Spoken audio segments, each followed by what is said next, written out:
Scott, thank you so much for jumping onto the security space. Today, what we'll be talking about is a little bit about your journey. Obviously, coming from a military background, and then obviously coming back into obviously civil world and sort of explaining the everything that happened in between that. But yeah, obviously, could you just let everybody else know who you are and what it is you're doing right now? Yeah, well, Nick, thank you so much for the opportunity. Yeah, look forward to sort of telling my story, really. So yeah, I'm Scott Wilson. I'm currently the head of information security at a clinical trials organization called Protas, which is a non-for-profit, relatively new startup looking at tackling the sort of worldwide health conditions of the low-hanging fruit that we call them, of conditions like heart disease, kidney disease, cardiovascular disease, asthma, stuff that big pharmaceuticals don't touch it, and that more importantly that drugs already exist to assist with them conditions. And we were born out of COVID from the COVID recovery drug, where our CEO, Sir Professor Martin Landry, was involved with the COVID recovery drug that reduced the percentage of deaths by a really high percentage. I think around about 90% off the top of my head, but you can't hold me to that one. Yeah, ultimately it was, why can't we do this for the greater good of the population? So that's what we are. So we're in the build phase at the moment, and we're just looking at trying to do the best and that we can do out there in the world for these sort of trials. So we have a trial planned to deal with to start helping with kidney disease, and that should launch in January 2024.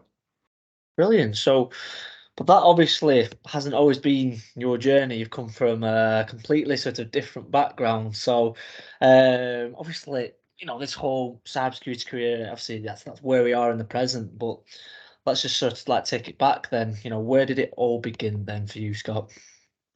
Yeah, for me, I'd always had this fascination to join the military, become a soldier.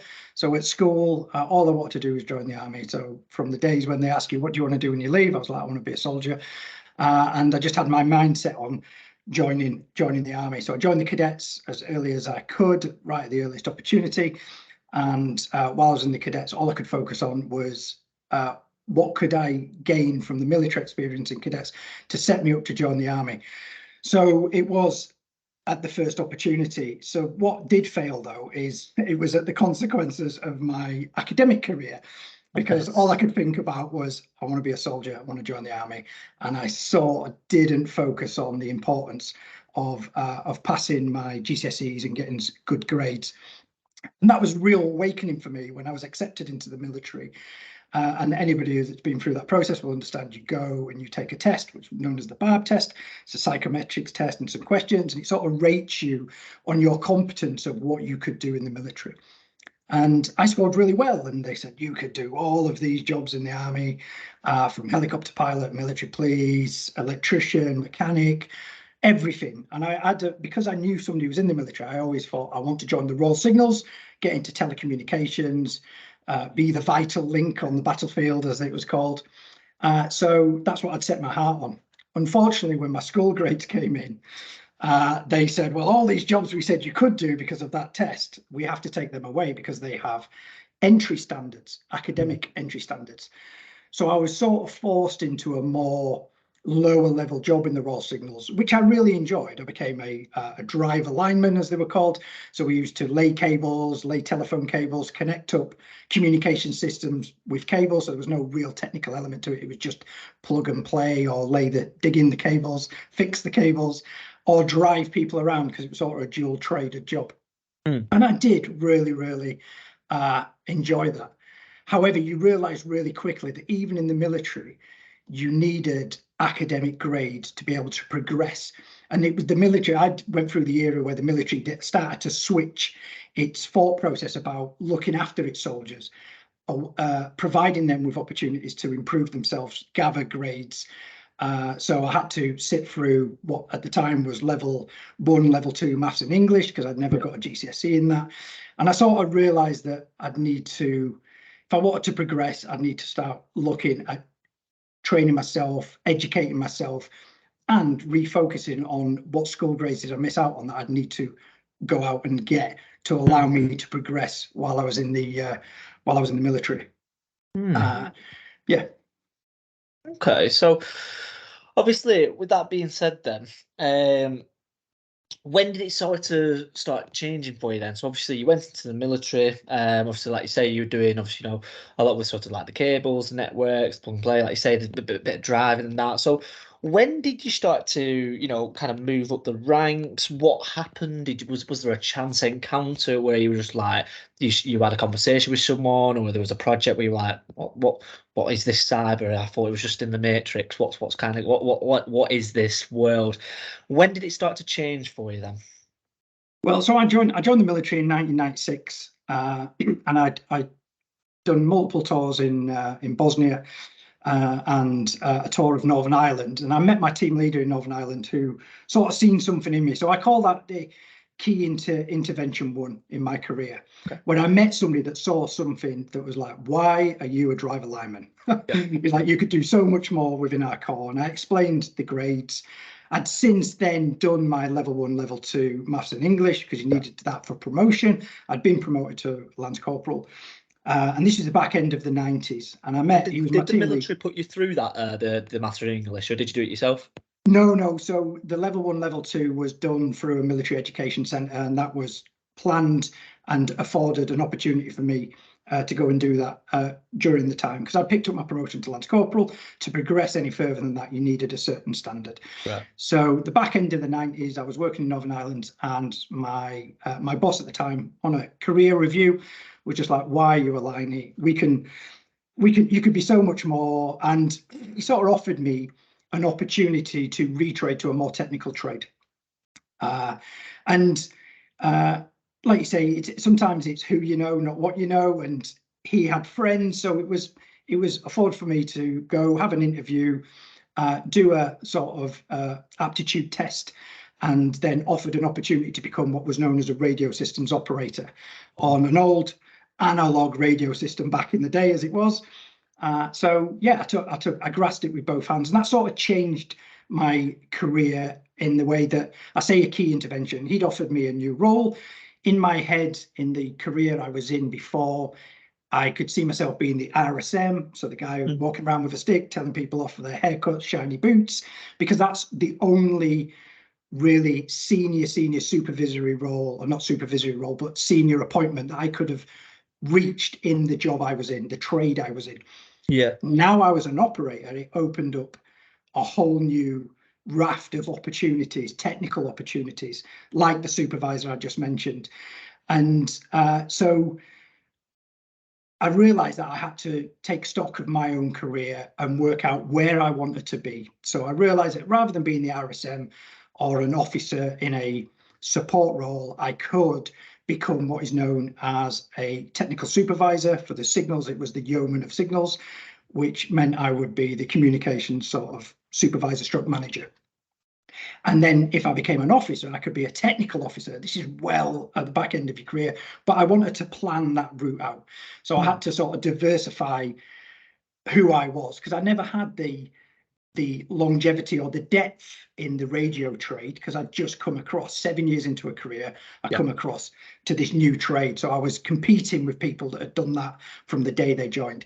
So I had to think, how could I sort of showcase my ability and still be competitive? So luckily I set out a plan to work on as many different systems as possible, become a systems administrator, application specialist, become an SME in the new digital communication system that they were bringing across. So I sort of put myself on a level playing field with all my sort of peers, although they'd been in that role longer than me. But the key point, which I call my key intervention 2, was on operation tours in Iraq in 2003, when I met somebody that was in that position that I wanted to get to. And I found myself going, I want to be that guy. How long is it going to take me to be that guy? So I pulled him to one side. I said, what do you do? Where do you work? How did you get to where you were? And he gave me some really solid advice about setting the goals, making sure that you are a master at the trade that you're in now, a master on the system that you're on now. Do some leadership training, some strategic training. So when you go forward as an applicant to become a yeoman of signals, they put you through a week of tests. So he gave me some really good advice of how to build myself up and be prepared to go through that process. And he gave me a 10-year window. He said, really, you're looking at 10 years to get to where I'm stood right now. Yeah. And I did it in 8. I did it in 8 years. I set myself, I went and worked for multiple organizations inside the Army, Joint, Tri-Service Reserves.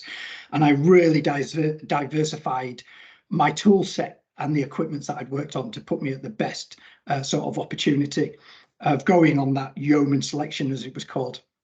And yeah, it worked out. I became a yeoman of signals. Unfortunately, I couldn't go and do the job he did because they disbanded that role by the time I got there, and another organisation had picked up that sort of position.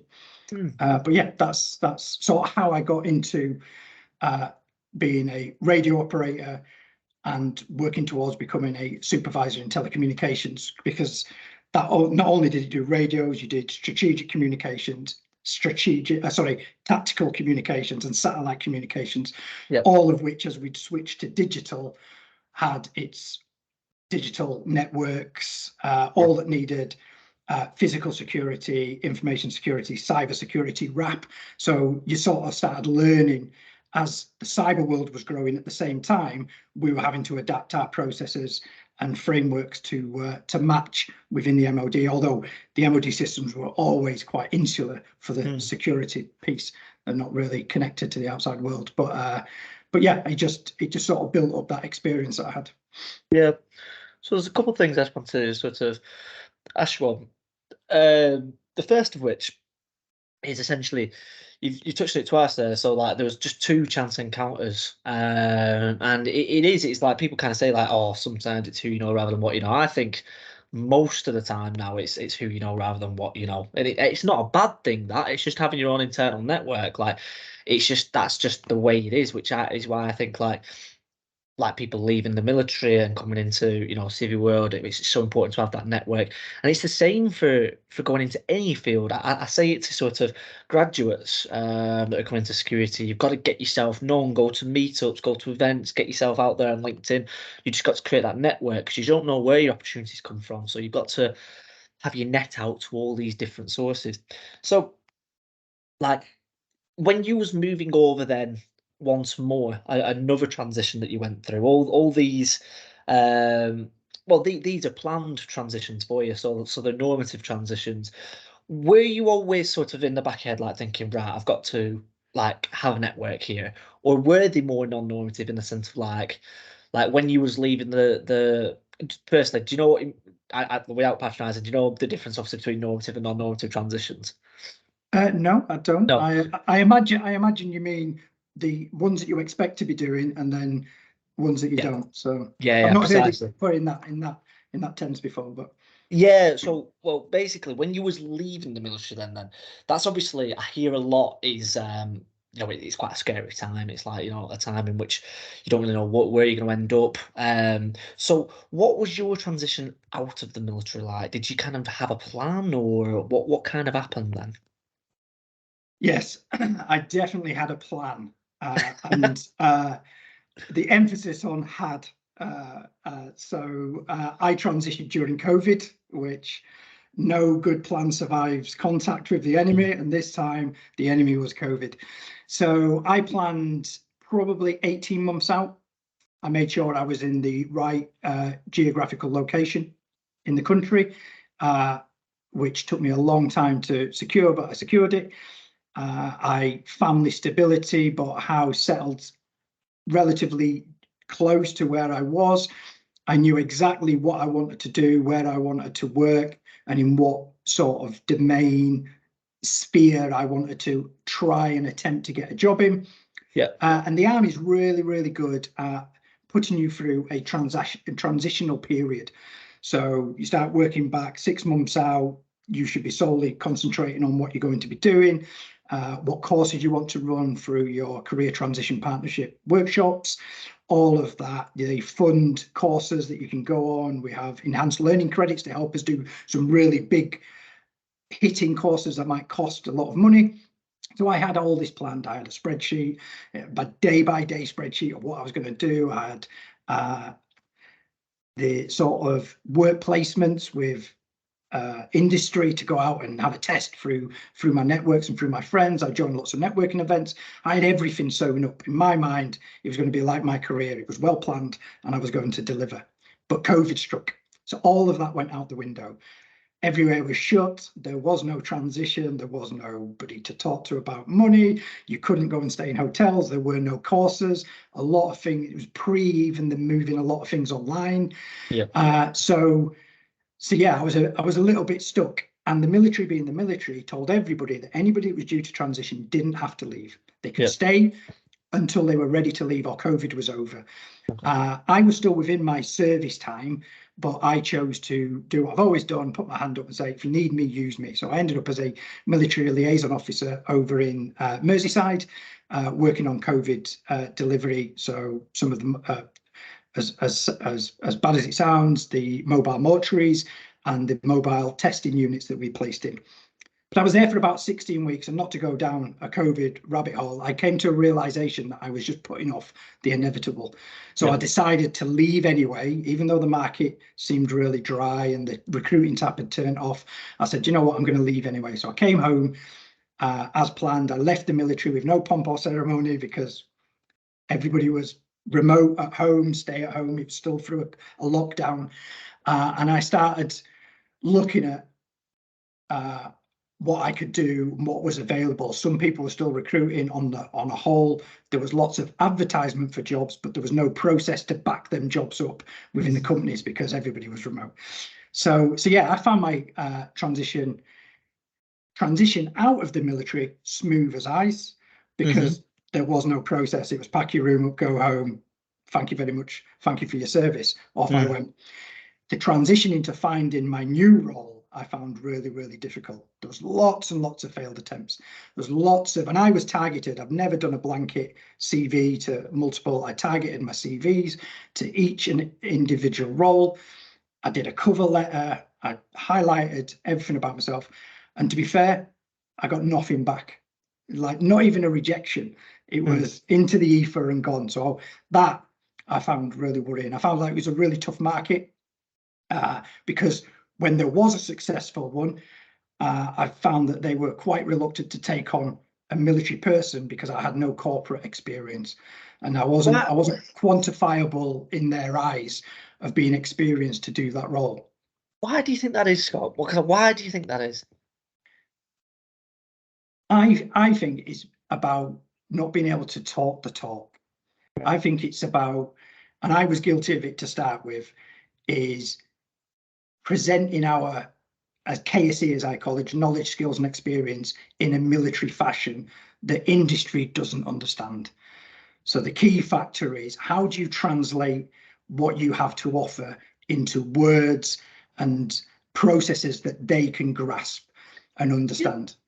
Do you not think that it should, and I know you're probably thinking the exact thing, and that you're like, yeah, you're preaching to the choir here, mate, but like, do you not think the corporate world should be in some ways more like the military, just because of like you can take off efficiency from them, discipline off them? Do you know what I mean? Like, I know we can't all be like the military because I know that it's just not going to be like that.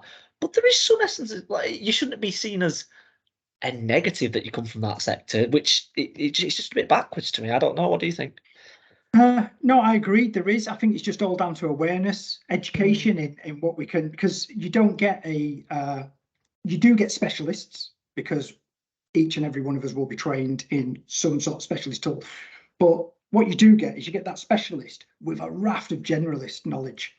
Okay. So planning, organizing, event management, project management, thinking outside the box, going above and beyond. That was bread and butter in the MOD. So if you, like a case in point, when I was at NHS Digital, if I came across stuff that I didn't know, or I was like, I don't know enough about that subject, then I'd spend my evenings educating myself in just that. So at the next meeting, I was that next step up to understand, and that was all about the discovery of what was different. So you get that with somebody in the military. You get somebody who's very resilient. You get somebody who's robust, who's a thinker, who can think outside the box, who will go that extra yard if needed, because that's what they've had to do throughout their whole military career.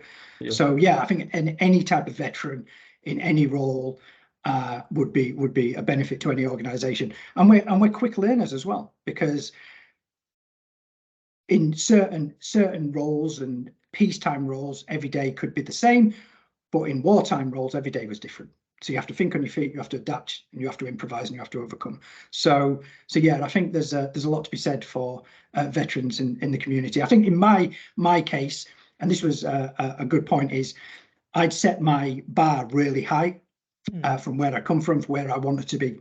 So it was managing my own expectations, because I was going up against really experienced, sometimes internal, sometimes external people, and they would ultimately get the role and I would get the rejection. With some really good companies out there give you feedback, some never even contacted you to let you know what's going on. So I had to make a decision.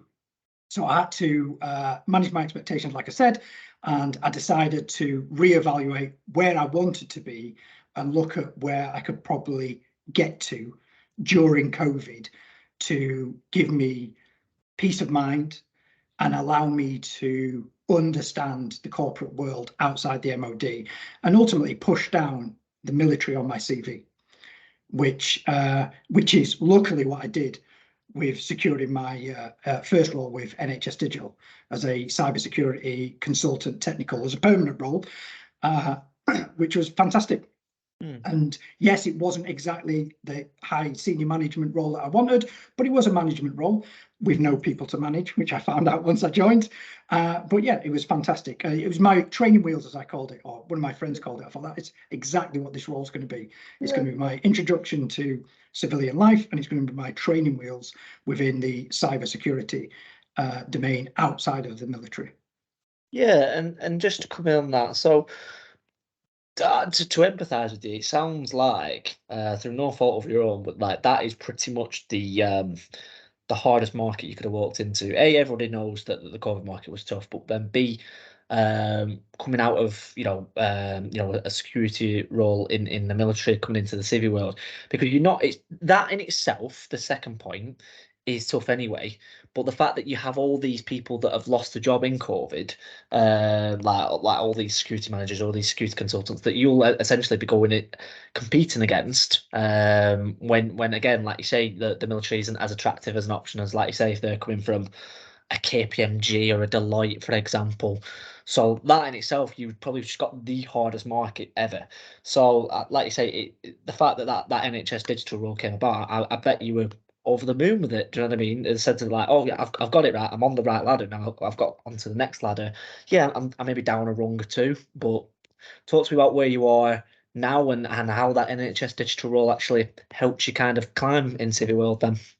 Yeah, certainly. So with any role that you go into, I've adopted, I think it's Gartner's 90 days, first 90 days in the role. I think there is one for a CISO's first 90 days, but it's the same. Yeah, 90 to 100 is what I've heard. Yeah, all 100, there's different variants. And so, yeah, I approached that with NHS Digital. So thankful they gave me the role. I joined them. I was very quickly on the COVID test and trace program in the mix of the national response. And yeah, you break down your discovery, prioritization of work, the future, what it looks like, and then settled into business as usual. And I realized really quickly about the language differences, that although I was sort of shocked at what was happening, what people were saying, I found myself getting a little bit of imposter syndrome, going, I don't understand what they're saying right here.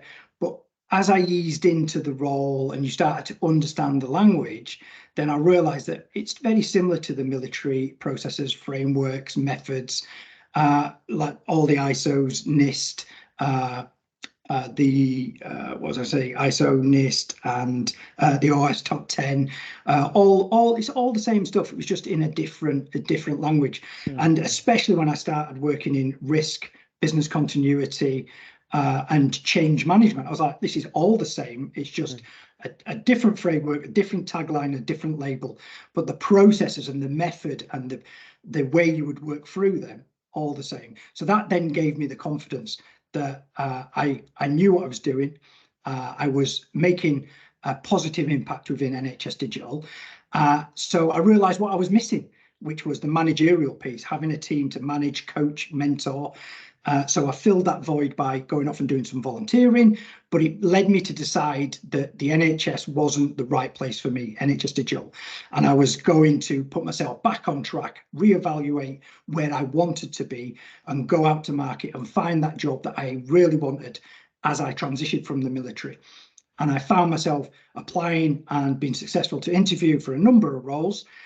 One I was unsuccessful for, but being unsuccessful for that role led to an invite for the role I'm in today, which was Protas, which was fantastic. And with all that corporate knowledge that I picked up within NHS Digital during the COVID pandemic, having to implement remote working, and my connections within the NHS that I had made me the prime sort of candidate for this new startup to come in.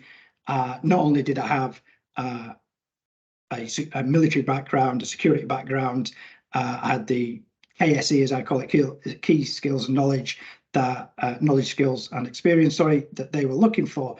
I also now had a bit of a network with the NHS, which they required. So it sort of led it perfectly for me to map across and have an immediate impact with Protas in improving their security posture. So yeah, it was, and I'm a true believer that things are meant to be, and that route for me was meant to be, because it gave me the confidence, but it also gave me the knowledge I required to secure the role I'm in now, to be able to look back and integrate and interact with NHS Digital from the position I'm in now, which was fantastic. Perfect. So what sort of advice would you give to someone that might be watching now that's serving their notice period in the military, which we know is quite long? So like what would you kind of say, like, look, this is what you need to do now. This is what it's going to be like in 6 months when you actually leave. This is what you can do. Or maybe just even someone that's left the military, they come into civil world, but it's just not quite right. Because I'm guessing, please correct me if I'm wrong, there might be times when you were at NHS Digital and you're like thinking, this isn't enough for me. Like you said, like, oh, I now want a team. So like, there might be someone at that stage where it's like, look, okay, you've got into civil world now. This is what you need to do. So what advice would you give to your peers in that world? Easy, twofold to that question. The first one is anybody transitioning from the military is have a plan. The day will come when it's your last working day and you will leave, and nobody from the military, none of your old bosses, no, the MOD itself, Chief of Defence Staff, nobody's going to be ringing you up and saying thank you. So your last 12 months transition period, worked with your chain of command, because it has to be, but your last 6 months when you're working down to your I can't even remember what it's called. So the last bit of leave that you take, working doing your transition sort of training, be selfish, because that is what's going to help you when you left the military. So there's no point hanging on to the final hour because you wanted to help your troop out or your squadron out or your regiment out, because there'll be no thanks for that at the end. At the end, you have left. So I would say be selfish. The second one, the second angle is have a plan. Get your objectives down. What do you want to do? The way I worked it is I looked at what jobs I wanted to do, geographically where I wanted to do them, and in what price. I was willing to accept left and right of arc, the lowest, and the ideal best case golden scenario, the highest. And I worked all of that out. Once you've worked that out, you can sort of do a little bit of intelligence gathering around the area. Do them companies exist? If they do, make a list of them companies. once you've got a list of them companies, see if you've got any connections that work in there, network, link in with people, follow the company, understand what the company does, look at some past job applications that they've put out and go through them and say, have a look and say, right, would I be able to meet the requirements, the essentials, the desirables, and work all that out. If you can find a job that you want to do, a job spec that's out there but is geographically in the wrong place, then take a copy of that anyway and go through it, work out what parts you meet, what parts you don't meet.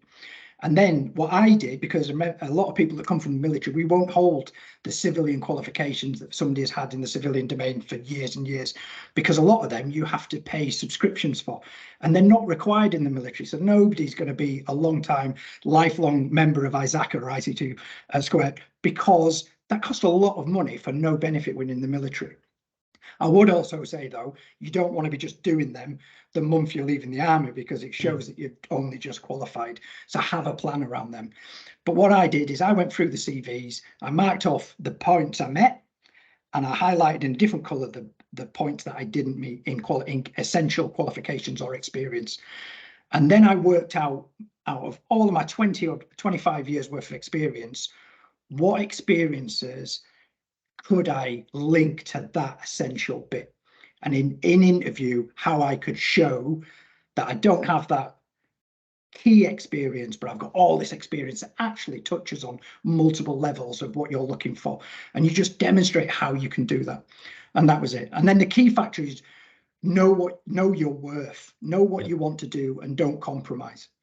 So I compromised during COVID because situation dependent, but I quickly realized I didn't want to compromise on what was my vision.